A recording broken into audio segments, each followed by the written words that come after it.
Hey folks, welcome to the Wednesday show. I hope y'all are having a good day. Here we are. Okay. Just take the glasses off. Yeah, I use reading glasses. You get old. Your beard turns gray. And you have to use glasses to see things. Because your eyes don't work no more. And when they do work, they see things you don't want to see. The world is full of things I don't want to remember. I need you to flashy thing me. Luckily, my eyesight's going bad because there's a lot of things I don't want to see anymore. We're back. It's been almost a month since I've been able to live stream. So, I'm not sure what I'm going to do today. I'm going to talk a little bit about a couple of topics to start, and then we will maybe move into doing a little practice or doing some takes on the big kind of solo guitar and synth piece that I want to work on. I have a cool document for it. I was going to use my Parker Fly. My desk looks crazy right now. I put this keyboard on a stand, and I'm like, it's cool. It's a little different. And then I was like, oh, I can have, well, right now there's junk, but like I could have more stuff underneath it. Like I have my Ableton pushes over here, and it's under a bunch of stuff. Found some cool magazines from my father-in-law, like the Intel Leads Quarterly, which is a magazine from the 90s, like an Intel in-house magazine. I think from, maybe he worked at Intel. I know he worked for Apple. So my father-in-law, he died almost 3 weeks ago at this point. So kind of interesting. Let me turn this down a bit. That's me playing. I'll link it in case you want to watch it sometime. That piece is called Lester because I'm playing on a Les Paul recording model guitar, which is the model of guitar that Lester himself used towards the end of his life. Very interesting guitar. Very difficult to get your hands on one, and harder to use if you don't know what you're doing because it uses these low impedance pickups that most people don't have an amplifier capable of using correctly.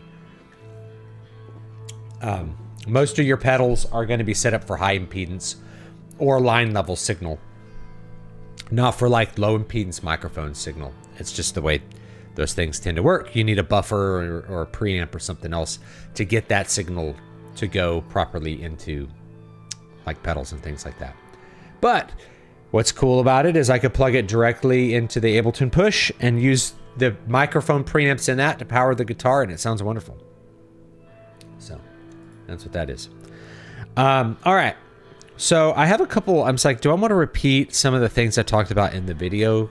I have some video topics that I recorded last night. I probably don't need to repeat a whole lot of them because I wanted them to be their own thing, but it's cool to do them, you know, to talk about them live a little bit, you know. I put out one today that I actually recorded weeks ago, like a month ago, maybe more, called the AI Dunning-Kruger effect. And the AI Dunning-Kruger effect is this thing where people who are low skill can't recognize high skill. And supposedly vice versa, right? Like people who are high skilled underestimate their skill level, and people who are low skill overestimate their skill level. But I think it applies to other things. Like people who are stupid can't understand when somebody else is smarter than them, like at a certain point. But in the case of AI art, what it is if you're trying to use AI as a shortcut to knowing what you're doing as an artist, you won't be able to properly evaluate the outputs. So you will produce things that you think that dazzle your little underdeveloped mind or underdeveloped skill set, and you don't see the reason that they're not good. And so this was a thing with AI art with lots of people. Lots of the people are like, I'm a prompt engineer. I'm like, you are an idiot, is what you are. I'm a prompt engineer. Look at my special prompts to produce this art. And I'm like, you could just type here. I could reproduce that art, and I don't need to look at your prompt. It's like, well, what was your prompt? Did you put in 4K? Did you put in Unreal Engine? Like, no, I just described what the thing was supposed to draw, and it drew it, you know? And you can be even more specific. It's like, they're pretty good programs for like getting feel and composition right, you know? I'm a prompt engineer. It's like, and then you don't realize that the art that you're producing just doesn't look good. And there's also some mask off moments with the art. I guess the art movement in general, where like an AI art wins an art contest because people are not, it was new. People weren't on the prowl for AI art. But you look at it now, I remember looking at this piece that won. I'm like, that's totally AI art. It looks, but if you've never seen AI art before, you're like, well, that's a really unique and interesting style. And there's lots of imagination that's in that. It's like, yeah, but you know, once that enters into the sphere where people are able to recognize it, we'd look at it and be like, yeah, this thing's right. Like the window doesn't look right. There's all these asymmetries. There's all these weird things that an artist wouldn't do. But a computer program might, because it's just functioning differently from the way a human mind works. It can't value its own outputs. It can't do that evaluation, so it ends up looking bad. So people who aren't trained in art, and that might include a lot of art majors. I have to be honest about this too, while I'm thinking about this topic, is that universities are so bad at what they do that most of the people that I know who have art degrees are not competent. I would never hire them to do art because their outputs are bad. And I say that as not being like a full artist myself, but I've taken enough art to evaluate them. And you're like, this art is really bad. I would never look at this or pay money for it. But with the influence of postmodernism, it's all become a big, I don't know, money laundering game or something. Many of the people who maybe have art degrees are not capable of properly evaluating art either. So you're left with this paradox where the only people capable of using the art, the AI art program properly, are people who wouldn't use it and know why it's not good. And everybody else is sort of circling around, throwing a hissy fit about it because they can't tell why it's bad. And they're worried about getting replaced, I guess. Let's turn that down just a bit. There we go. Not quite so bright, you know? The absolute irony of me is getting a Google AI ad in the middle of you talking about AI. Yeah, you could use AI to mock up something, but even then you have to take the mock up and give it to an actual artist. Yeah, so like as an author, what are some ways you could use AI art? I've used it for covers, right? But to me, the cover's not the art. The book inside is the art. The cover's an ad. It's ad copy.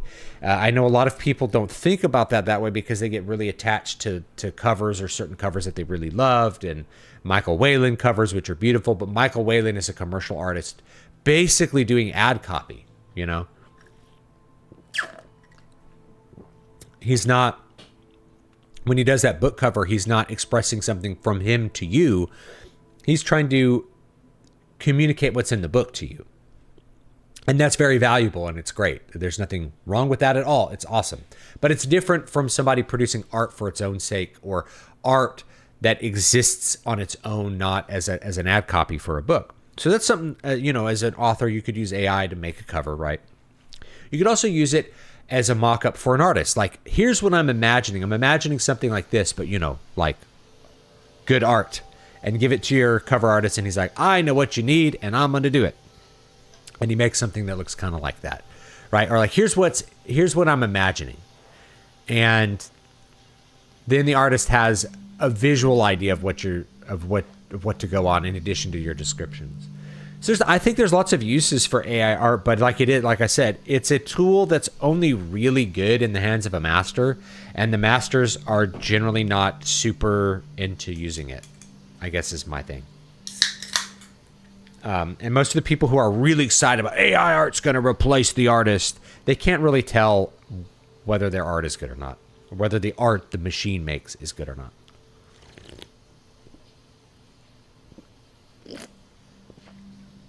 AI images have overrun Pinterest. Yep. Instagram, even Google image search. They've overrun Adobe stock. Okay. Now, Adobe stock has AI labels for stuff, but if you're good at detecting it, you're like, well, this one doesn't have an AI label. It was sold as an original piece of art, but it's clearly AI. So there's fake stock photos. Like, everything's so fake now because of AI. If you wanted to avoid it, it's actually really hard to avoid it and operate the way we used to operate, like with stock photos and things like that. It's very difficult to avoid it. Sorry, I'm going to turn up this light just a bit. Nope, wrong button. There we go. Okay. Yeah, it's actually difficult to avoid it. And I don't know what the solution to that is going to be, other than maybe we all need to level up our art skills. We need to take time and become artists ourselves so we can make the art and have it be what we want it to be and what we envision it to be, and iterate it in a way that's going to be human, going to be more human, right? Yep. TB88, even Adobe stock is like 90% generative AI. Adobe stock is really interesting because Adobe snuck in all of their data sets through the back door. They built the best stock photo website on the internet, which was Adobe stock, and really good plans. Everybody was putting their stock images on Adobe stock because they gave great payouts. And if you were using stock photos, it's like the best website to find the stock photos. And the result is that through those iterations of like terms of service, they got to use all of those images, right? That was like a big controversy. It's like, oh, they can use your documents. It's not just that, man. They've used your images on Adobe stock are what they put in for their AI to make more stuff, you know. Don't university art classes focus on art history? There's art history classes, but most university art classes are focused on, you take a sculpture class and you do sculpture in that class. Now, the problem is it's taught by someone possibly who doesn't understand sculpture, and the attitude towards the sculpture is not one of like, you need to be having a classical approach to sculpture and make something that looks like a good sculpture, right? You can do expressionist sculpture or something else weird, right? So most university art classes do not focus on art history at all. Those would just be art history classes. And some of them may not even be required. Personally, I love art history and I love looking at art history. But I think like a more complete art education would be like basically what I had to do as a musician. Okay, so as a music performance major for my MA, I had to perform pieces from a variety of musical periods. So I had to produce early music. So I did a Renaissance piece, a Baroque piece, something from the 18th century, late 18th century, like Fernando Sor. You know, you could do Mozart if you play a better instrument, I guess. 18th century romantic, and then modern, something 20th century. So I did something from every period, and then I even did my own pieces on top of that. And then maybe a style that's outside, like flamenco or jazz. So I do a flamenco piece in addition to all that other stuff. So you're doing a survey of your stuff that you like. I would say a complete artistic education would include not just different media, but different aesthetic approaches. So, you need to do one that is you do an oil painting class, and part of the point of the oil painting class is to produce several pieces that are utilizing the approaches of the more classical approaches as well as modern. So you couldn't just do like flick the paint on the canvas and get a grade for that, or produce something that's purely mid-century expressionist or something. You have to produce something that's romantic. You have to produce a romantic approached, with a subject and a landscape, 19th century approach. And you have to figure out how to do that. You have to figure out how to compose the piece, how to paint those objects, how to paint trees, and how to paint humans in the trees, and and that has to be part of the grade. Now, that doesn't mean that you stylistically have to do that for your career, but the point is, you know how that works, and that toolkit is within your working ability. It's the same thing with composition. We had to do this as composition majors from my undergraduate. We produced a 12-tone piece. We produced a piece that uses whole tone, a piece that uses standard triads, a piece that's like a rondo, a piece that uses extended harmonies, a piece that uses counterpoint. We did every compositional style that you can think of. Now, does that mean that do I compose species counterpoint? I can if I want to, because I've done it. I know how to do it. So if I was working on like a game soundtrack and someone's like, well, I want something that's I want harpsichord here, and they may not be able to say like, I want Bach, but they're like, I want something like Bach. I'm like, okay, boom, I'll produce something like Bach, because I know how to compose like Bach, because I spent 6 months composing like Bach and incorporated it into my knowledge base and my workflow, and I can write species counterpoint. I know how to do it. So yeah, dude, you want some Bach or Vivaldi sounding stuff? Boom, I can do that. Or you want something that's more like Johann Fuchs? Yeah, dude, we'll do it. I can compose that for you, right? And if I'm doing my own thing for my own expression, like, I want a fugue here. I know how to write a fugue. I have written many fugues. I can write a fugue. And it's not a big deal because I have that skill. Whereas I felt like so many of the modern artists that had university degrees I came across, they would actually be incapable of producing any art that I could have used as in a commercial application. They weren't capable of being commercial artists. Like maybe they could be an expression, like personal expression kind of artists, and maybe sell a piece or two in their art gallery. And if so, more power to them. No hate. They're pursuing their thing, but they weren't. They complain like there's no money in art, and like, well, okay, I'm always looking for people to do covers. Where's your portfolio? And your portfolio, they don't have a portfolio, and they couldn't paint a book cover anyway. They just don't have the skill. They don't have the skill level to do it. It's one of the problems with art in general. Is like it's super easy and tempting to do AI art because, like, for commercial purposes, to do an ad or something like that, because there's so few artists who are capable of working at that level. What are you going to do? You're going to wait around for an artist to maybe do the piece in 3 weeks? Or are you just going to tell the robot to make something that's good enough to schlock onto an ad and throw up on the internet? You're going to schlock out the AI garbage is what you're going to do. It's too hard to find artists that are capable of working on time and under budget. The whole like Marvel house of great illustrators working all the time to produce all those books in the 70s and 80s. That's long gone. That kind of talent is too hard to find and too expensive to maintain. AI knows a lot, but understands nothing, which is why so much of the background stuff it does is like signs being in the wrong direction. Yeah. Again, the human visualizes the whole space and thinks about how the details fit the whole. A machine is kind of like what's likely to be there and just does it and doesn't. It's not harmonious with the whole. Maybe it could always get better, but the point is it doesn't have intent about where it's placing anything. It's not thinking, I'm imagining a broken sign that's bent like this. It just doesn't have that imagination or intent behind it. You know what I mean?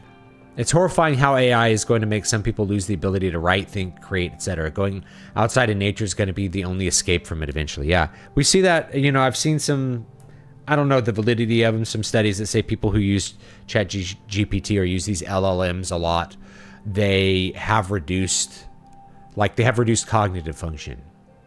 So I don't know if that's true or how true that's going to be going forward, or like, you know what I mean?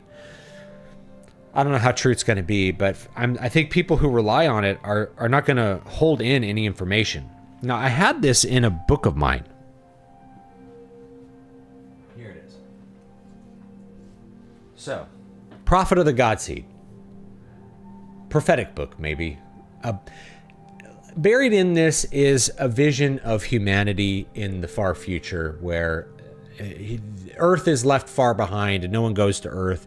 It's a place of complete stagnation and destruction. It's a garbage place. What happens is people lost their ability to remember things. They lost their ability to know information because they became completely reliant on the net to produce all information for them. Computers and AI produced all the information that they needed. So they just don't know how to do anything. And instead of being humans, what they became were adaptable drones for the net. So the organism stopped being human beings and there became a super organism that was the internet. All the computers networked together. That became the super organism. And it's not intelligent in the way that we're intelligent. It doesn't have imagination or drive or anything. It's a thing which maintains itself, right? Just like how an ant colony is full of many individual ants, but it's like the colony itself is actually the superorganism, and it has no passions or feelings, even though it may act in a somewhat a way that serves its existence. Many ants go and gather food, right? And do that sort of thing. And there is like a queen, right?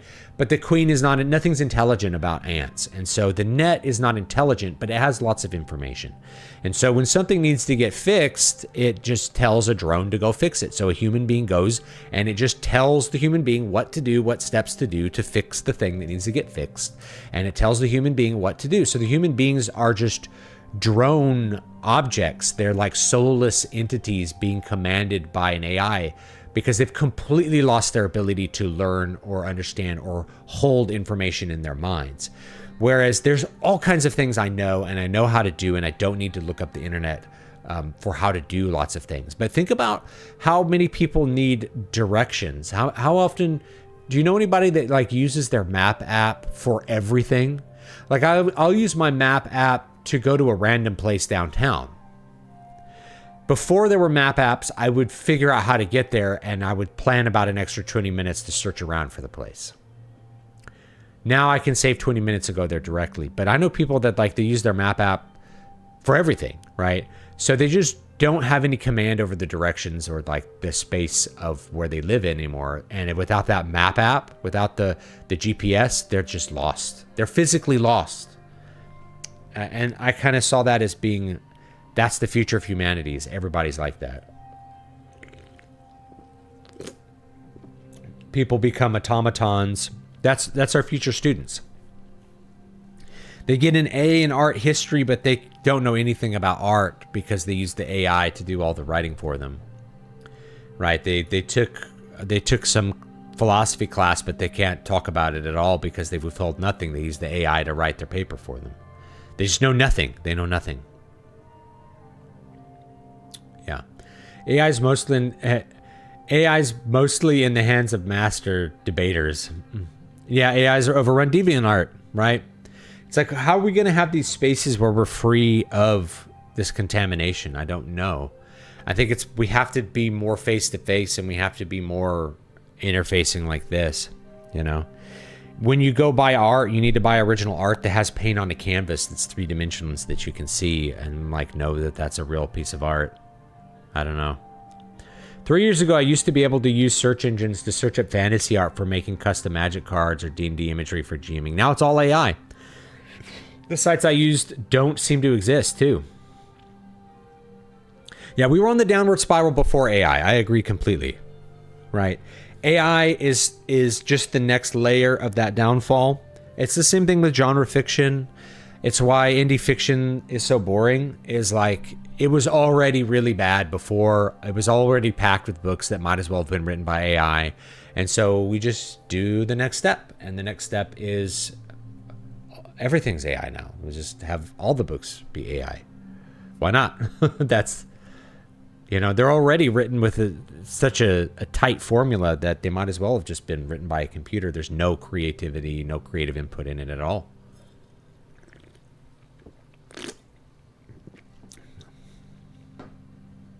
And I don't use map apps at all. I mean, before map apps, we used to be like so thankful for stuff like MapQuest. Oh, MapQuest. Let me download a map. Sorry, I forgot to silence my phone.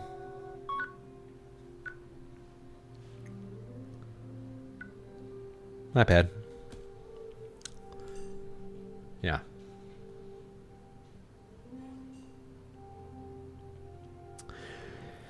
So, yeah. That's kind of the future for a lot of humanity, is they're less thinking. And we need to think of in kind of broadly in time. How much would the average person have been a thinking person 500 years ago?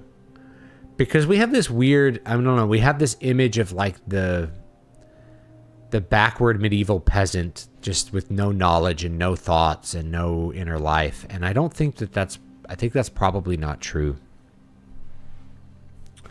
I think we'll be a worse, like mentally and spiritually for sure, be a worse species after all this, you know. Mark Lawrence ran a study with the help of several other authors. He had readers compare AI written stories, ones by authors, not knowing which is which. The AI won 3/4 of the time. I don't. The thing is, I don't even really trust readers, because it's not about what the reader thinks. You know, it's about what I write. It's about the intent behind what I do. You know, because there's all kinds of things in my books that may be over people's heads. In fact, I assume they are most of the time. There's stuff in King Leopard that I think is going to be over people's heads. They're just not going to recognize it. Some things with Trindle, one of the characters, that they won't get the references. But that's okay. Maybe they enjoy it anyway. But the AI wouldn't even be able to put those references in. It would have no idea what it was doing with that. Now, Mark Lawrence, is this the guy I'm thinking of? Yes. So this guy, just so you know, Mark Lawrence is the guy.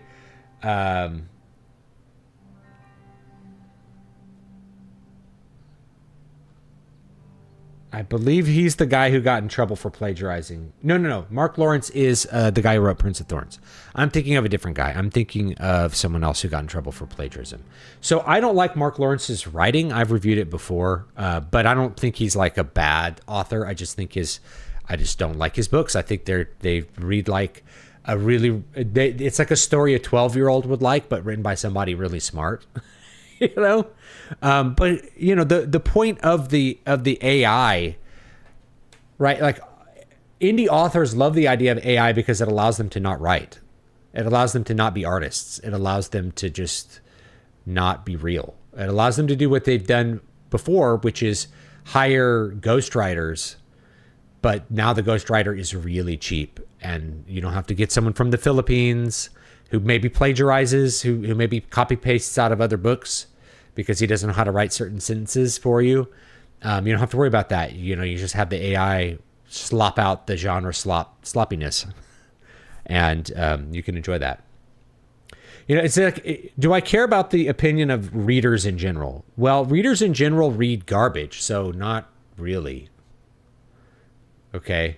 It's just like how if you're giving music to a bunch of listeners and they can't identify what's AI music, I'm like, well, keep in mind these listeners are people who like Maroon 5. So I just don't have a high opinion of their mental faculties to begin with. Like, they're not people that I would care about their opinion at all, I guess. I used TomTom for a bit for a job before smartphones with useful apps were everywhere, but I always felt like it was better to look up routes before driving. Yeah, I have some original GPSs that they will work. Like in the apocalypse, like if the power's out, if all the cell phone towers are out, those GPSs will still work. They don't need your phone. You were gone during the payment processing Steam drama. I was wondering your thoughts on it. Oh, okay, great. Yeah, I'll talk about that. Let me check out some more comments, and then I'll talk about the payment processing drama, because I think there's something really important to talk about. It's an old thing that's come back around, and so yeah, I think Steam is a few $1 billion too big of a company to get pushed around by payment processors. So it's weird to me that they kowtowed to them pretty quickly. I feel like the internet and mass media has made most people have the same opinions as everyone else. I miss the old days when people were given space to develop their own original thoughts. Yeah. You used to have local scenes. Like, you used to have, this town has this scene. This town has a sound. There's a Bakersfield sound in country. There's a Seattle sound in rock. There was these different sounds based on where you were. And now it's all diffuse and it's all kind of samey, right? We lost a lot of those scenes too that produced a lot of the unique sounds that then would become popular. I think at best AI is just a glorified toy or drug. I think for most people, yeah, it's probably a toy. There's probably uses for it, but the question is whether those uses match the investment, right? Like if we're able to use Claude to get rid of half of the programmers, does the total investment and expense of Claude exceed the salary of those half of the programmers? If the answer is yes, then it was a waste, right? Unfortunately, with companies, they tend to take the path of least resistance. We'll talk about payment processing in a minute. It also just tells you what it thinks you want to hear because it's just responding based on the info given. Yeah, that's if you're like talking to an LLM. It's not conscious. Apple produced a research paper that I haven't had the time to read today, but why they're not investing in LLMs. And I think it comes down to that. Even if physical painting proves very little now, it's possible to project an AI-generated image onto a canvas and paint over it like tracing. Yeah, you could do that. Or you could print it out and paint over it, right? But at least you did the act of painting over it. There's a lot more effort involved in painting over the AI painting than there would be in simply pressing prompt for 20 seconds. The reason people use AI art is not because it's better, but because it's faster and it's cheaper. So that's why people are doing it. All right, that's why I would use it. It's faster and cheaper, not better, right? To get better would be something different. That's a different discussion, I think. But it's really that it's faster. And so, yeah, someone could pretend to be an artist by tracing over it, but they, like, you are still doing something with that. You are painting over it. You are adding something, right? Just like how I've seen people do, project onto a wall and trace over it. There's been a lot of those shortcuts that have existed, honestly, for hundreds of years. There was a device people would use to kind of trace what they saw on paper that would use mirrors. A lot of stuff like that. That's old. So that's the way, I like to play the devil's advocate with AI because a lot of people don't realize how much art wasn't like an artist just projecting his mental thoughts onto the canvas. Like, no, there was a lot of iteration. Yes, tracing, things like that.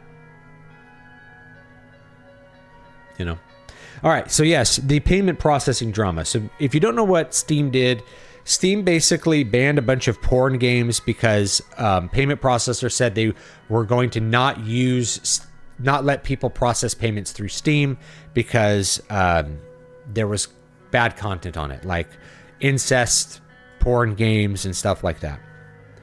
This is an old thing. So this happened with Patreon years ago, is that Patreon had to boot a bunch of porn artists off of Patreon, and people still get booted off of Patreon because their porn that they produce looks like it might have minors in it.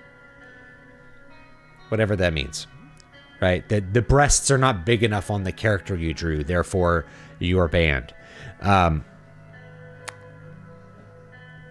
So it's an old thing that's come back around, and it's come back to hit Steam. And someone's like, how can this multi-billion-dollar company kowtow to the payment processors? The answer is they're utterly dependent on them. If Visa were to stop, if any of the big ones like Visa and MasterCard, if they were to stop authorizing any payments for Steam, it would be a huge deal, right? Because your average consumer, if they can't use their credit card on Steam, they're just not going to buy the game. They'll buy it from the Epic Store. It's huge, right? They're completely dependent on those payment processors. That was the problem with Patreon, is Patreon is completely dependent on the payment processors. So yeah, maybe they might believe in your free speech rights, but they're not going to stand up for them because they're first and foremost a business and they can't be their own payment processor. They just beyond their scope. Payment processors have always been a linchpin for attacking certain things. Now, to play the devil's advocate, what are they objecting to? They're objecting to things that are generally pretty objectionable, right? This is what got Pornhub. The payment processors are like, we're not going to process payments for Pornhub because Pornhub has a bunch of child porn on it. Or potential things that could be child porn. So Pornhub had to ban and get rid of a huge amount of their content, which I would never defend Pornhub really, but like this is what they did is they allowed whatever they allowed whatever on their site in order to get people to go onto the site, whether it was something illegal or not. They just let everything on. And once you have the network effect built up, once you have the huge user base, it doesn't matter if you get rid of 80% of the crap there, you still have all of the porn on the internet is still on your site. So you really are in a position where it didn't hurt you that much. Once the payment processors put the pinch on Pornhub, they had already stolen all the content, all the porn content on the internet and put it on their site. So no big deal. Now we get to go to just verified accounts. And they live with it like that.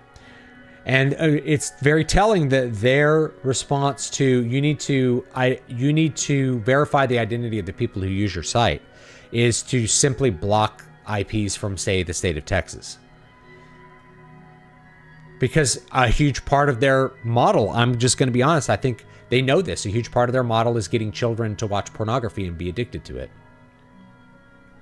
You know? In case you're not aware of it's called MindGeek is the company that owns Pornhub. It's a company owned by, it's very difficult to figure out who owns it because they've gone through great lengths to try to hide the reality of their ownership. But it's owned by a rabbi and several other Israelis, basically. And they own this big company. It's called MindGeek. If you hear MindGeek, you're like, well, what is that? Well, they own porn. They own the porn industry. And the way that they took over the porn industry was in the early days of the internet, everybody could start up a porn site and sell their porn directly to consumers. Why did that not continue? Well, because of network effects, but they opened up all of these porn sites where anybody could upload any content. And that just allowed for all of the content which they didn't have rights to would just get uploaded to the site. And that's how it ended up there, right? All kinds of things that weren't supposed to be there were there. And so if somebody were going to be out looking for porn, they would go to Pornhub or I don't know what some of the other ones are. But a lot of them are owned by this same company, this MindGeek company. And so that put all the independent websites out of business, or almost all of them. So that reduced them by a huge amount. You couldn't be an independent like porn producer and just make your own porn and put it out after like the year 2010 or something. So once they had it under control, then it didn't matter.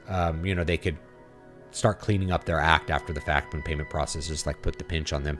That's also why OnlyFans exploded. It's because of the network effect of OnlyFans. OnlyFans is just replacing what happened, 15 years ago with all of the independent porn being stolen and put on those put on the PornTube websites. It's all stolen content. Regardless of what you think about with porn itself, the point is they killed their competition by just stealing their content or allowing the content to be stolen. It started with the porn games as it always does, but other games that weren't porn games just had too extreme content and themes in them were taken down too. Yeah. Well, you get caught in the crossfires. It's the same thing with Patreon. Same thing happened with Patreon. Exact same thing. The order is titled, what? I'm missing something here. Yeah.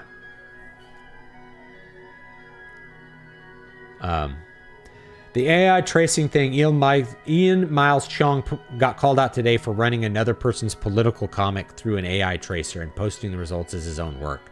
Clear plagiarism, though. Yeah. It's hard to get away with stuff on the internet, I feel like, because there's so many eyes that can be like, hey. In the current setup, I get that Steam is mortally dependent on payment processors. However, I think Steam is big enough that they can make their own payment processor solution, possibly. So that's why a lot of people went to Subscribestar, including me, is that Subscribestar used other payment processors. So you were able to exist there if you got banned. The order is titled Guaranteeing Fair Banking for All Americans and was signed on August 7th, 2025. It gives 180 days for compliance. I don't know about that. When it comes to website metrics and who is active on those sites, I think kids and teens tend to be one of the larger demos operating on them. It's why YouTube has kids version. Yeah. Pretty sure the verification is the objective. The reasoning is all just Hegelian dialectic tactics. The hub situation at least had actual legal merit to it. CP is actually a crime. Yeah, that's true. Some Japanese visual novel where you can romance your sister isn't in the same boat. I agree, right? I think there's a really, really strong distinction between a drawn image or like a comic and actual photographs of a child. One, you know, the way that you would object to the incest hentai comic or whatever would be that it's promoting something that is morally reprehensible. Not that it's actually victimizing someone. Whereas you can't make child pornography without victimizing a vulnerable person. There's debate whether you can make regular pornography without victimizing a vulnerable person too. That's a grayer area, but I think it's worth thinking about for people. It's the kind of people that end up doing porn. What state are they in? It's been a dirty business for a long time. That's my point. I think there's a clear distinction between those two. One actually has a victim. It's antisocial. It's against other people. One is, at best, allowing someone the fantasy of a very gross moral thing, like a crime. You know, is watching a mobster movie bad? Because you're seeing bad things. You're seeing murder on that. It's not real, right? It's not real. So I think the hentai comic isn't real. And so you apply the same kind of standard to it that you would for, you know, a horror movie or something that's showing decapitations. All right. Did you see my previous comment from right before the one about the title of the executive order? I saw one about... I didn't see it. Yeah. It's about how a recent executive order bans the payment processors from debanking now. It bans payment processors from using reputation risk as a reason to take away banking services. Okay, so I've heard of this. I don't know the details about it, though. Okay. Because I haven't been plugged in to the internet very much lately. So this has been a problem. This was a problem with the tech bros. It's like the tech bros started supporting Donald Trump because they were getting debanked for having the wrong opinions, right? Reputation risk could be anything. That could be anything. It could be you had the wrong opinions. You have the wrong political opinions. You promoted the wrong political candidate. You're a Nazi. Nazi meaning just general bad guy term now. So that's a big deal. Now, the actual solution, what's the actual solution to the payment processors not wanting to process payments on incest visual novels? It would be to not process payments on those individual incest novels. They have to be purchased some other means, right? You can't use your account balance for it. You have to use this kind of card and not that kind of card, right, to process it. Now, does that effectively ban the game? It doesn't ban the game, but it would sort of prevent the game from being as big as it could potentially be. I could see that, The problem with free speech is we're always asking the question of who decides. Who decides what is or is not acceptable content? Who decides what is or is not a reputation risk?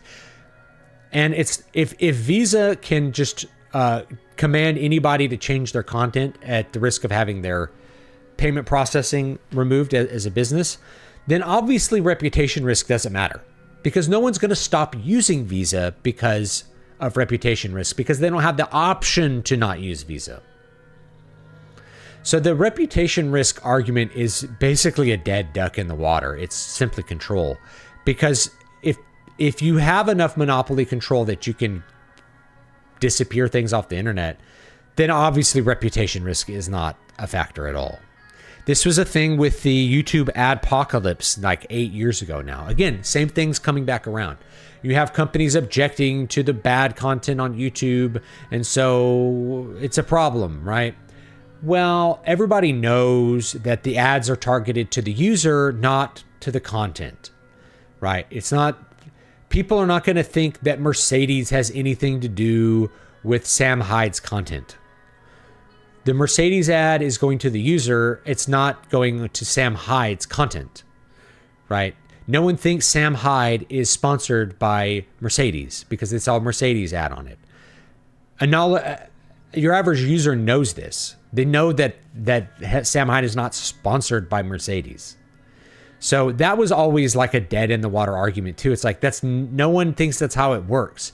You just have activists in your company that want to put pressure on another company to get rid of speech they don't like. It's just a censorship operation. It always has been this way. We've been dealing with it for years. There's certain things I'm not allowed to say on YouTube because of this kind of stuff. All kinds of things that I'm not allowed to say on YouTube. Some things that I may have said this stream that if I worded them differently, I could get banned from YouTube.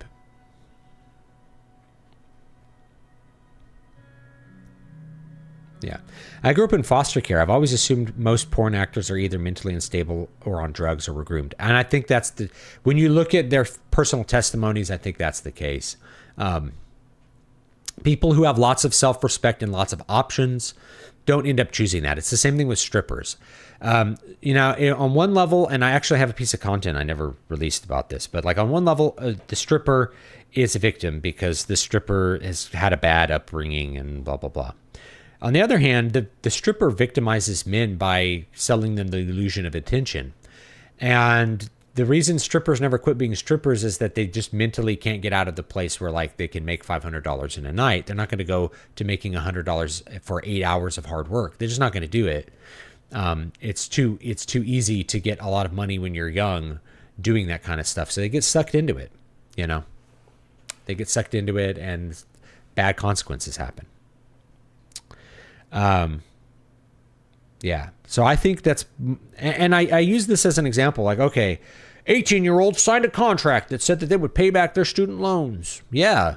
Okay. How do you feel about an 18-year-old girl who gets, they buy a plane ticket for her to come out to LA to do a photo shoot. Then they spring on her that it's a porn shoot. She won't get her ticket back unless she does the porn shoot. She has to sign on the dotted line that releases her liability to so that they can release the video of them having sex with her. And they put her on a bunch of drugs. They get her coked up, and then they get her pliant, and then they basically rape her on camera and put that on the internet. How do you feel about that? She's 18. She consented to everything. It's like, oh, well, that's messed up. She didn't know what she was consenting to. Okay, maybe some 18-year-olds are victims too because they've been tricked into consenting to something that if they had full knowledge, they wouldn't. The problem is the asymmetry of knowledge. This is how you should really evaluate whether something is a scam or where the moral calculus of something like this lies is what's the asymmetry of knowledge. If there's a high asymmetry of knowledge, then that person is being victimized on some level, right? If I tell you that I'm selling you a brand new Ferrari and it's like a Volkswagen Beetle with a Ferrari body on it, I know that it's not really a Ferrari, and then you don't, and you pay a lot of money for it. You voluntarily gave me the money for the car, buyer beware. No, you didn't disclose the full knowledge of what you were doing. Therefore, you're victimizing the person.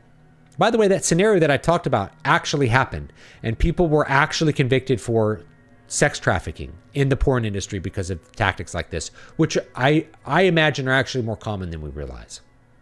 Okay. So maybe it's not as cut and dry as because you're 18, you can voluntarily sign on to anything.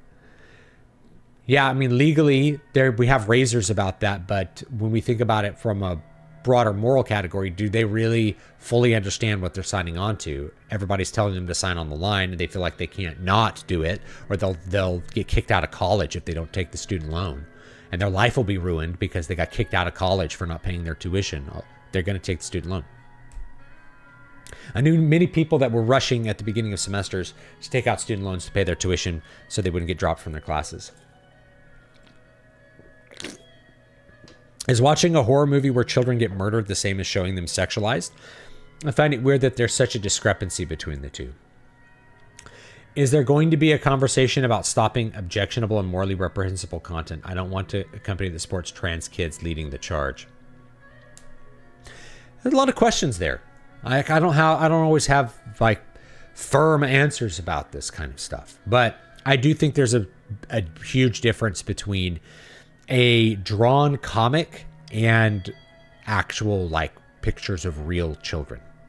I think there's a big gulf between them, and I don't think it's fair to treat them the same way. You know, the incest porn is objectionable for different reasons, and we have to think about how that fits into our concept of free speech. Hey Dan, I do think the term advertiser friendly is kind of strange for that reason. It's like saying a customer should appeal to the demands of the marketing and not the other way around. Yeah. What are your thoughts on regulating the payment processors as utilities, for example, removing their discretion in what business to support and forcing them to process payments regardless of what for? Now, this is an interesting question. I've done some thinking about it. I don't have a firm answer on it. Because the market solution is to have more options for people to use. And I think that's what we really wanted Bitcoin to be. Like, this is what we wanted Bitcoin to be in 2010, not to be this sort of volatile asset that people are buying and selling for US dollars to try to make more US dollars, but rather a thing that could be currency we could use digitally that couldn't be controlled. It couldn't be controlled as easily as Visa or MasterCard. So it would allow more freedom between individuals to buy and sell things that they wanted. Of course, the first thing that people used Bitcoin for was things like Silk Road. And in fact, I remember in 2010, the only thing people were using Bitcoins for was to hire hitmen and to buy drugs online. You know, they weren't using it for anything else. So the question of payment processors kind of has to do with technical monopolies. Is it more efficient to have one payment processor or just a handful of payment processors than to have many payment processors? Are payment processors a standard rather than a product that people can pick and choose from? My instinct is to say they're technical monopolies, that we're at a technical monopoly or maybe like a technical oligopoly. Consumers prefer fewer standards to many standards, and that is going to be the case with Visa, right?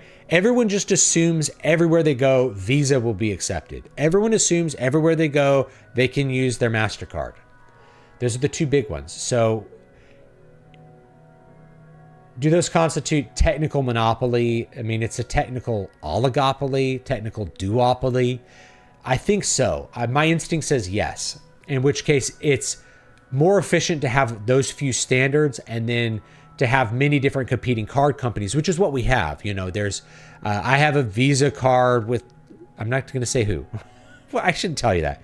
Yeah, I have a Visa card with this financial organization, and I have an American Express card with this other financial organization. They manage the accounts, but the processor goes through that main company. So yeah, my instinct says it's a technical monopoly, but I'm sure people could argue a different way with it. And if it's a technical monopoly, the question you have to ask is, do you want to regulate it? How do you want to regulate it? And what are going to be the consequences of regulating it? Because regulating it might increase the costs, and it might decrease the ability to use it. And it may give the government an interest in determining what you can and can't buy with that thing, okay? With that standard. Whereas cash money, physical cash money, there's no government telling you what you can and can't buy with it. You can buy drugs with it. That's what people do. You could buy anything with cash money. And I think for a lot of people in power, that's a problem. It's like people could just buy drugs. We need to get rid of cash, and then people won't be able to buy drugs anymore. You know? I once read a 1970s interview. Anyway, that's my thoughts on it. I do believe it's in the area of technical monopoly. And then the question would be, do we regulate it or not? And to what extent do we regulate those sorts of things? How do we protect consumers from and businesses from being the victims of this monopoly pressuring them in different ways? I once read a 1970s interview with a traditional stripper, paid a flat rate by the establishment, no interaction with customers. She didn't approve of the new type of strip clubs, lap dances, etc. Oh yeah, getting money out of the individual men. You sell them the illusion that a woman cares about you, or, you know, what men pay for in strip clubs is not to see boobs, right? It's like, it's really to, like, strippers will make them believe that they really are into the guy and just extract all his money. Yeah.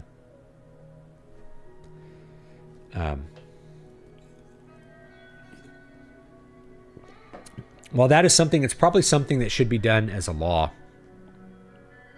Yeah. I just don't think that morality factors into systemic actions except to serve as an anchor for manipulation and garner support. I think morality does factor into systemic actions in a bunch of different ways. You know, we make a lot of big decisions as a society based on morality. There's a lot of things that we don't want to tolerate. I think we're talking about, you know, we're on the margins here. It's like, what kind of thing that what about things where the government is not interested in the morality, right? So it's not like a directly antisocial crime, but there's some other moral objection. Let me quickly, I've gone through this many times, but I'll do it again real quick. There's 3 different levels of morality that you need to think about. One is antisocial. That's the one that we focus on with criminal law. Criminal law is, we're dealing with antisocial. Antisocial stuff is you do something against another person, and that is that's a moral thing. Okay, you steal a person's property, you destroy their property, you hurt them physically, you murder them, you violate their body in some various different ways. So you are hurting another person directly with your actions. Most people are never going to argue over the morality of antisocial things. They're never going to say it's okay to kill someone or things like that. The next level down is delinquency. This is where you are not fulfilling an obligation. Usually an obligation that you've taken on. So you owe someone a debt, you borrow money and you don't repay it. And so we have legal systems to deal with that. You have damaged a person's property, but not intentionally, and so you're financially liable for it, right? That's tort law. Tort law is in this lower level of, it's not a direct thing against a person. It's just, you know, they failed to meet an obligation. You acted negligently, right? You owe somebody something. You don't pay your bills. That's delinquency. You're not showing up to a thing you're obligated to do. Like, you don't show up to jury duty. That's a delinquency issue. Okay. The level below that is kind of the whole group. Things that don't directly harm other people, but they, so like delinquency, you harm other people through inaction, through not doing the correct thing. Whereas the bottom level is, these are things that only indirectly harm other people. And I think that's where we're talking about this level of morality, right? Like an incest porn game is not antisocial, right? You're not directly harming another person with its existence.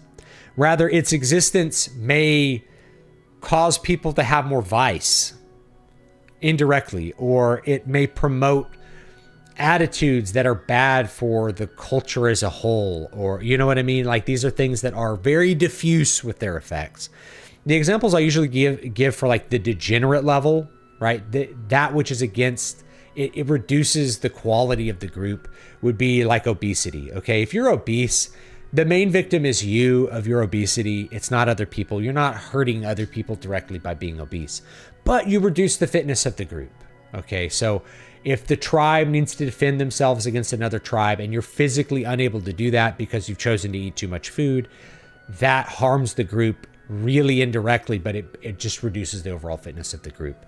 And so let's say, I think pornography fits kind of in that category. It's part of our discussions of where, you know, what our morality is when I think there's a big rabbit hole when it comes to like the negative effects of pornography. Pornography makes men unable to bond with women correctly, unable to sexually perform. Well, that reduces the fitness of the group by reducing our ability to have children and produce the next generation. Pornography makes women unlikable to men because they've done porn, they've done OnlyFans or something. Well, that's a problem for the whole group because that reduces the fitness of the group and their ability to have pair bonded families that produce good, viable offspring that are healthy, et cetera, et cetera. So these effects on the group are pretty diffuse, and it's mostly like you're hurting yourself. Like the main victim of porn use is you, not society. But society is kind of indirectly harmed by lots of men using porn. When lots of men use porn or they're addicted to porn and they're not able to have regular relationships, we have fertility reduction, and fertility reduction has all kinds of negative consequences in the economy and in our social fabric and things like that. So it's more diffuse, and it's harder to think about, and it's harder to argue in ways that people that will convince people. But I think people are waking up to it, and I think most people that are really against porn are against it for the personal reasons. It's bad for you as an individual. It trains your mind to think about things in a way that's bad for you. That sort of stuff. The existence of porn in our society may have other deleterious effects that are less obvious, but we should think about what they are and how we might mitigate them. And I think we really have to look at porn also as like a pre and post-internet thing. Pre-internet, porn was difficult to acquire, therefore its effects were very limited. Were people addicted to pornography before the year 2000? Yes, but they were really rare. Are people addicted to pornography post year 2000? Yes, and they're very common. So there's been a much bigger increase in people who are having negative effects in their life because of the presence of this drug. It affects your brain like cocaine. What are you going to do about it? What are we going to do about it? That's a question. I'm not going to give you the answers for that today. Some people are like, we just grew up and banned porn. Okay, that's easier said than done. And we come back into the same thing we've been talking about with the payment processors. Who decides? Who decides what is and isn't porn? Are we going to burn classical art because there's nudes in it? Is that porn? I think it was Oliver Wendell Holmes is like, I know it when I see it, with like obscenity cases. I know it when I see it. That's the problem, is you have to see it. And it's like, who knows it and who sees it, and how could you use it to harm your opponents politically? How could you use it to harm a person that you don't like? There's a lot of abuse potential whenever you give the government power, right? The scalpel of government is a very sharp tool, but it's imprecise. So you're more likely to butcher the patient than to like carefully cut out the tumor.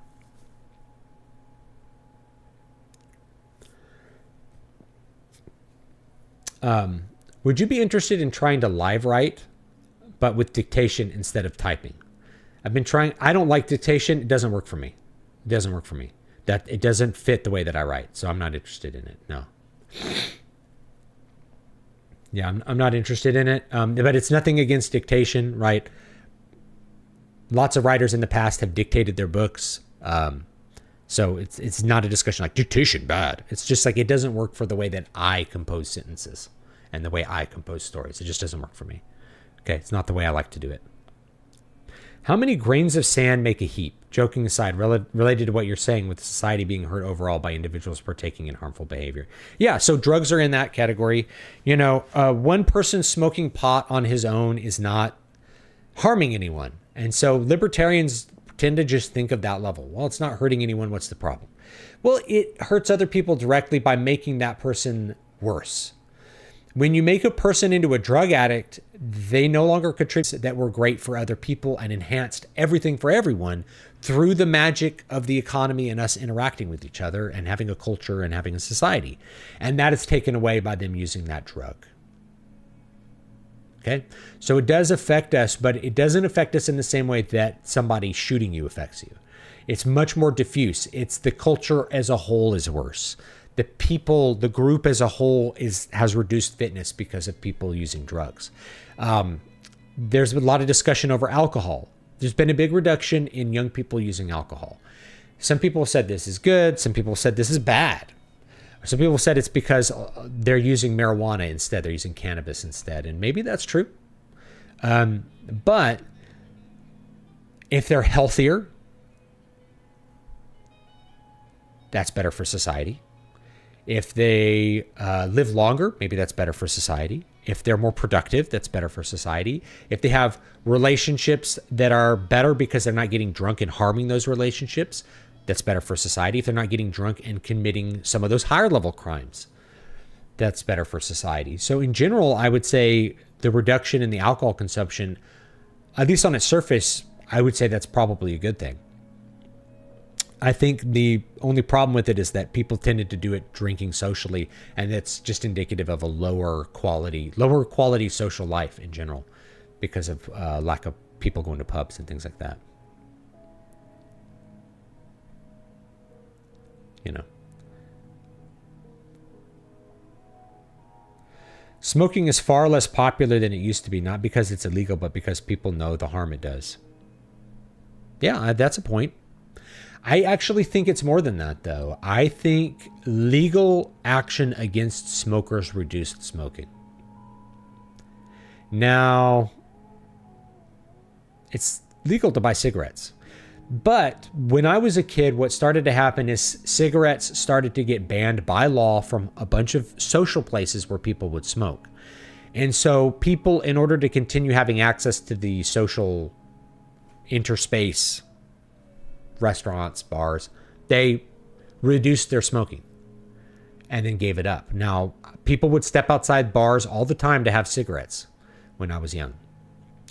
But were they smoking more or fewer cigarettes when they had to stop, put a coaster on their beer, walk outside, smoke a cigarette? No, they were actually smoking less. And then a lot of people just chose never to smoke. They gave it up. I actually think the legal implications of banning smoking from collective spaces did a lot of work to reduce smoking in the culture in total. The other thing is prohibition worked. You hear often that prohibition didn't work. Prohibition, there was a huge difference in the amount of alcohol that people drank between the beginning of prohibition and the end. After we got rid of prohibition, people just they'd given up the habit. They'd reduced their alcohol consumption by a lot because alcohol was just harder to get. If you make the thing harder to get, if you make a vice harder to acquire, people do it less. It's not that the cost of doing the vice outweigh the pleasure you get from doing the vice. People just engage in the vice less.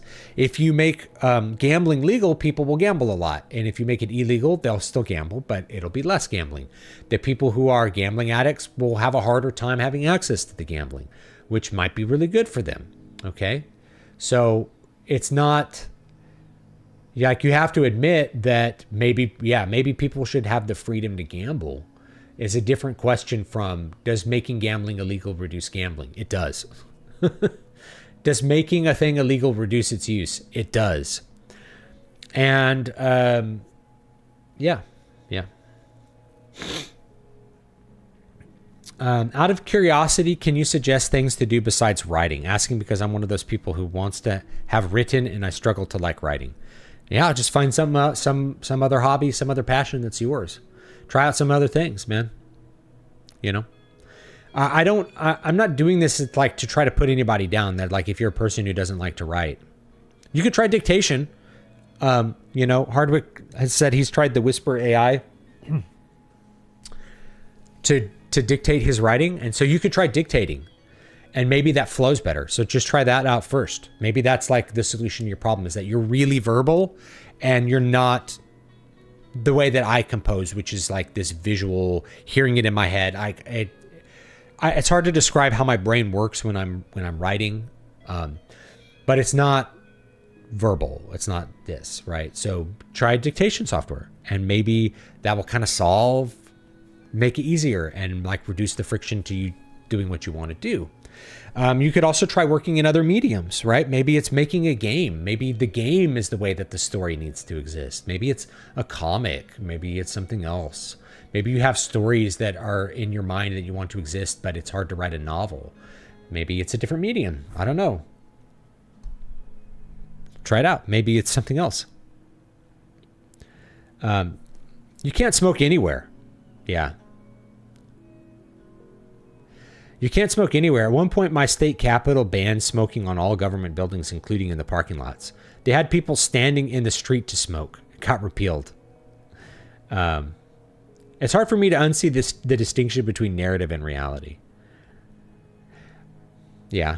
Do you have any recommendations for books on the ebook publishing process? Something that lays out the step-by-step process. There's a lot of junk out there. It's hard to choose. I can't think of any books. I kind of learned it by rote. So I don't know. I could write a book, or you could probably have ChatGPT write you one that would tell you what to do. I have lots of videos on it, though. I have lots of videos on the ebook publishing process. And so you can watch those. How to publish an ebook on Amazon. I've done it live. I've showed you every step, what keywords to put in, how to do a cover, how to make a cover into a paperback. I have all that stuff in video format. Maybe you want a book. I mean, I can make one for you. It's not that hard. So I could just do it as like there's probably articles. Yeah. I'm still in the beginning processes of getting used to whisper typing, but I'm liking it so far. Even it's good for proofreading. You can tell it to fix typos or punctuation. Yeah. Yeah. Anyway, yeah, Alexandro, maybe try that out. Maybe that's something more fun for you because you're a verbal person. We're different. People are different. I'm a pretty verbal person, I guess. I have to be to sit around and talk. And I was a teacher, so I'm pretty verbal. But when it comes to like composing books, it's not me. Like I'm not hearing me talk. I don't want to hear me talk. Like I'm hearing the character and things like that. And I try to write my sentences the way that they sound out loud, you know? Anyway, that's just me.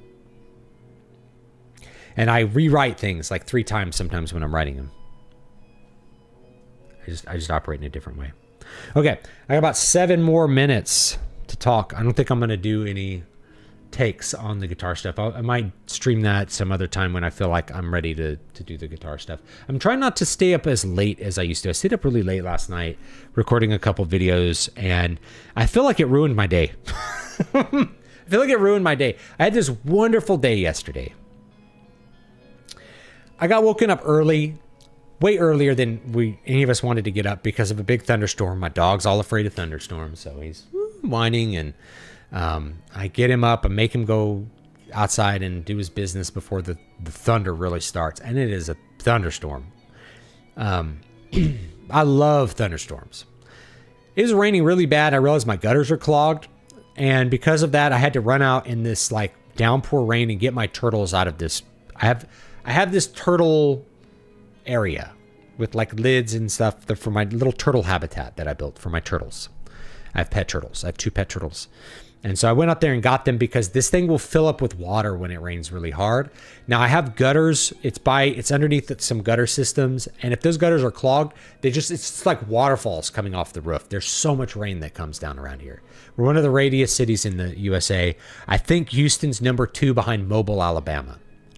Mobile, Alabama is the wettest city in the U.S., if I remember correctly. Not necessarily the most cloudy. It gets tons of sun. Houston gets tons of sun too, but when it rains, it rains. It's Texas flood, you know. Anyway, so I got the turtles, and I just sat out on the porch in the rain, like practiced, taught my kids. We did the homeschool stuff. I had the afternoon kind of free. I was so tired. I just like laid out on my couch on my patio and fell asleep during a thunderstorm for a little bit. Took a nap. It was great. And then I stayed up, got my daughter to sleep. I went and worked out. And then I'm like, yeah, I need to record some videos. I haven't done anything in a while. It was this pressure of like, you have this job to do. You have this job. And it was like, okay, I'll do my job and record some videos, you know. And boy, that disturbed it was not a good way to end the day. And so I had to do some relaxing to finish it off. So I played some Final Fantasy XIV, and by played, I mean I watched cutscenes and practiced guitar while I watched cutscenes. That's a lot of Final Fantasy XIV. In certain parts of the game, you're watching like cutscene. You watch like 2 hours of cutscenes. So I just practice guitar during that time, you know, when I'm not like doing the the actual game. Just practice guitar. But it was a great way to relax and kind of get my mind back to where I felt good about what I was doing. It was just really nice to have a day where I could just be relaxed and kind of not worry about internet and things like that. I have a couple videos that were important that I recorded last night about what I'll be doing in the future, and some things I'm taking to try to make sure my creative juices continue to flow. One of them is called sclerosis. We get hardened by repeating the same things over and over again and seeing the same things and that kind of thing. So some ways to avoid sclerosis that I've applied in my life many times before, and I'm doing them again. The other thing was like kind of stepping away from the internet, and the scenes that you get involved in the internet, they encourage sclerosis as well. So it's great to just have days where, and I've had them for several weeks, where I just kind of let go of the internet thing, and I let go of the internet business, and I let go of the publishing business to focus on other things, and being able to finally get over those other things, and being sick and all this kind of stuff, and just being able to like have a day was really good. Not a day where I did a lot, not a day where I did fun things, but a day where I just didn't have to do things that were, you know, kind of hanging over my head. And doing the videos, it kind of, disturbed the whole mood of the day. And I kind of wish I hadn't done them and saved them for another day. But I want to have some content that can go for the channel. I don't want to like kill the channel. So anyway,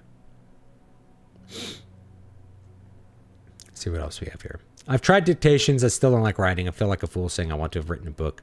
But when I get down to it, writing is actually quite excruciating. Yeah. Well, I mean, you can add it to your bucket list, right? Like I ran a marathon. To me, training for a marathon is not very fun. I run for health reasons because it's good for my body. And maybe I'd be really motivated to like train harder if I knew I could do a marathon, or if I had like some kind of like a triathlon or something to do. But if you're not inclined to be really passionate about that thing, it's hard. Steve Vai, I watched an interview with Steve Vai talking to Billy Corgan. Billy Corgan has like a podcast now. It's just crazy, weird to think about. And Steve Vai's like, I used to practice like 8 hours a day.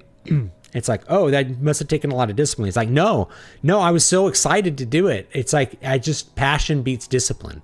What's this whole thing? It's like, if you have the passion, you don't need to worry about the discipline. I'm like, amen to that. I feel that. Now, I wrote a whole book on establishing work habits because people are bad about establishing work habits. Average people, I think, need work habits more than they need passion. If you're relying entirely on passion, you're going to wake up one day and be like, I'm not passionate to do this. I guess I'll quit. And that's not what you should do. You should wake up and be like, okay, but this is a thing I do. And I know that there's challenges I need to overcome to get back to that passionate place. And you just sort of do it, you know? So Val says, I finished King Leper last week. Enjoyed it. The detail about the orc from Al Shafal was great. I can't wait for the next book. Yeah, that's a little Easter egg.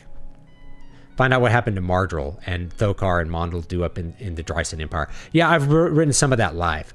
The impression I got from the first half of King Leper was that Dudon was loyal. I saw no indication that he was dark at heart. So did he give into temptation and take control when the council turned against Fulbert?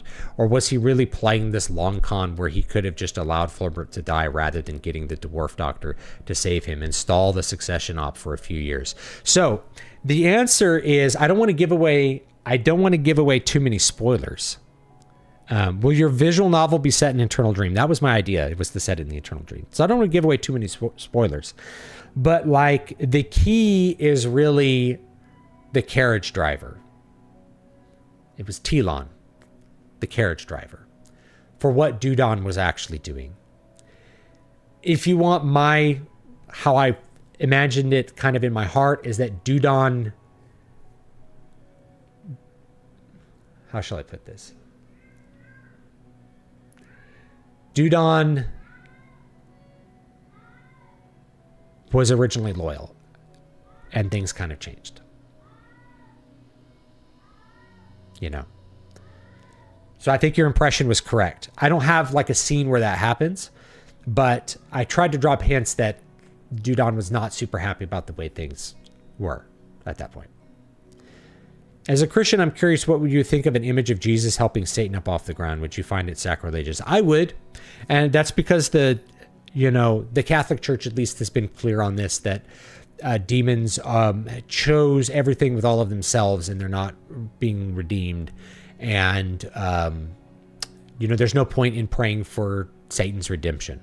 And you can look that up about how that arises theologically. Maybe you're in a different tradition though, so I'm not going to impress anything upon you.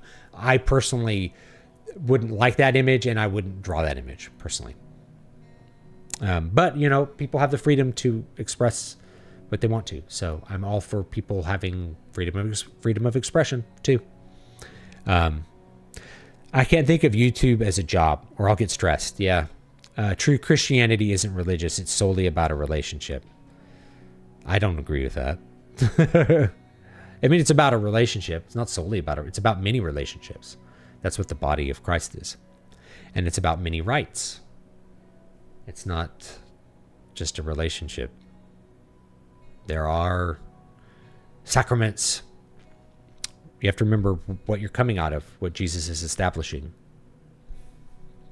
He's not doing away with the law. He's fulfilling it. In regards to pen names, do you know any authors that use pen names on social media? I know some. I know a few, yeah. Best advice I've heard on this subject when weightlifting is to approach something without an emotional label. Don't think of it as a chore or something to be super excited about. It's just a thing you do. It's a habituation, right? I know why I habituated it, though. I habituated it for my health. I'm not trying to win a bodybuilding competition. I'm not driven to that level. Not at this point in my life. Maybe 15 years ago, I could have been in that mindset, but I'm not in that mindset now. It's more like I need my body to be healthy. I need to be strong to do the things that are necessary in my life, right? I don't want to get winded unloading my truck, right? I want to be able to help people move furniture. I want to be able to clean up my yard and move the logs out and do all the heavy, physically demanding labor that's required for my life without it taxing me over much. So that means I exercise, right? I try to condition my body so that it's going to be healthy for the long haul. That also means I don't take a lot of risks when I weightlift, right? When I was younger, I'm going to see how much I could deadlift. And now it's like, I could probably deadlift a lot, but I don't want to risk an injury. So I would rather do 20 reps of a lower weight and get my stress in that way. I'm way more about volume now than I am about like sheer weight. So like any exercise I approach it with a volume mindset of like, I want to do this safely, and I will get my muscles to fatigue by doing a higher volume. Versus like, I'm going to try to max. What's my 1 rep max? I don't want to do a 1 rep max because there's a lot of risk involved in that. And as you get older, that risk increases. It really does. So I want to be cautious and make sure that I'm not injuring myself. I don't want to be like, I look at Big Ronnie Coleman and it's like, man, is it worth it? I mean, he was an 8-time Mr. Olympia, legendary physique, best that ever lived. But man, he's really suffering in his older years. So I don't know, man. Treat it like brushing your teeth or commuting to work. Yeah. The Christian religion is beautiful. My worship of God has only become stronger because of the beauty of religious experiences. Christianity means you've discovered the truth that Christ is the way, the truth, and the life, and that you put your faith solely in him for salvation. I'm not gonna get into like big theological arguments, but one of these things that happens is that certain kinds of Protestants get hyper focused on one dimension of what's going on, and you're talking past traditionalists in a big way. My husband's Catholic, and I'm becoming more and more appreciative of the Catholic Church as time goes on. Awesome. There's a lot there, right? There's a lot of complexity there. There's a lot of beauty there. I don't know. We don't have to get too deep into it, right? But my point is that often people will have an idea about what Christianity is supposed to be, and you're just going to talk past other people about it. Great video on AI today. I included in my Substack article on AI I made today. Awesome. Glad to have you here, John, the Orc Man. Eugene Sandow promoted low weight, high rep exercises. I don't remember that, but sounds right, you know. When you're trying to build your physique, it's about exhausting the muscle fibers so your body recruits more muscle fibers. And you kind of have to do that through volume. A 1 rep bench press max actually probably won't do as much as like less weight and it really exhausting your muscles. You'll get more of your muscle fibers recruited with the volume, I think. I could be wrong, but anyway, it's certainly riskier to try to bench press 500 pounds than to do 250 for 20 reps. Off the top of your head, could you tell me 1 or 2 authors that use pen names on social media so I can check them out? I don't even know if they're still active. Who did I do that with? Alexander Helene. I don't think he's still on social media, but I think he still has his Substack going, so maybe he counts. There's probably some others. I'd have to think about it. Need to teach now. Have a good night. Have a great night. Thank you for stopping by. All right. I need to peace out as well. It's time for me to go and have some dinner. I'm very hungry, actually. It feels good. It feels good to be hungry. Yeah. Oh, he deleted his Substack too. Well, that's a pity. But, you know, whatever. You need to do what you're going to do. And so maybe he moved on past that. That's fine. It was good to know him. Yeah. All right. Thank you. Thank you for reading the book. I really appreciate it. Yeah.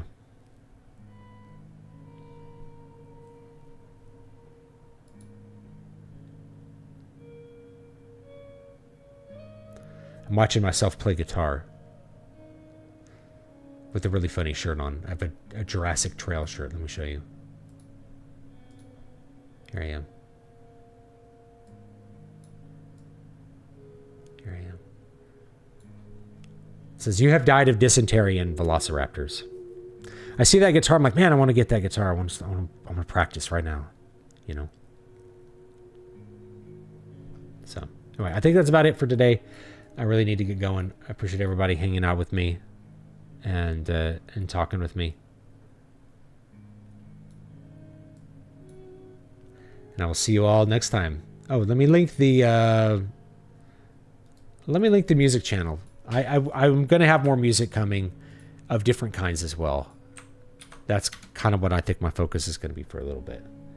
So, and let me link King Leopard. You can buy it on Amazon. So I'll link it real quick. Amazon edition is out now. And if you read it and you liked it, you know, drop some stars, drop a little rating. That really helps me out a lot. And helps other people to know whether they should buy the book or not. I had a lot of fun writing that book, and I hope you guys will check it out. Anyway, have a great, great day. I'll see you all next time.